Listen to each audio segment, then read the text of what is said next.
Well, I'm glad we finally got here to this point. Life Lessons for the Heart by a Christian Dr. Seuss.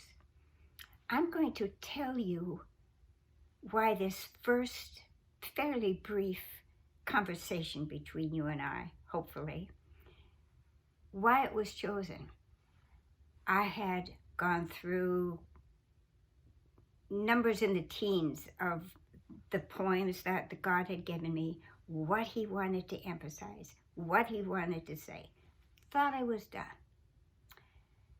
But perhaps 2 weeks before that, he began putting something in my heart, so I grabbed my cell phone and began speaking into the voice memos. Transcribed it, and it was sitting on my desktop. So now I'm all done with these lessons, I think. And that page on my desktop kept going, woo, woo. So I looked at it and began to understand the foundation that God wants laid for you. You see, it's you he has on his mind. So we're going to talk about foundation, source, nature, realm, reality. So we better begin at the beginning. In the Garden of Delight, man lost sight and entered into a terrible plight. Actually, man made a terrible choice about which none of us can rejoice. But they had not been given a choice, the tree of life or the tree of the knowledge of good and evil. Listen to God's words. The tree of life in the midst. Now that kind of suggests it was fairly accessible, right? In the midst of the garden. And the tree of the knowledge of good and evil. But of the tree of the knowledge of good and evil, thou shalt not eat. For in the day that you eat thereof, you will surely die. Yet they did not heed God's voice. God's voice, they knew it well. They had been walking and communing with him in the cool of the day. They knew his voice. Now I know you've heard all this before, but don't tune me out, because there's insight that will open a door, a key understanding, a foundation that God wants clearly laid. Here's the crux. Here's the key, essential for us to see. God was source for these two. God's nature, God's reality was all they knew. The psalmist David asked, what is man that you're mindful of him, and the Son of Man that you visit him? For you made him a little lower than Elohim. That's the name of God, used frequently in the Hebrew Bible. And you crowned him.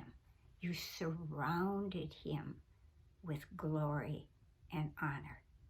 So you see, mankind was clothed, just not with cloth like you and I. They were clothed with the glory of God.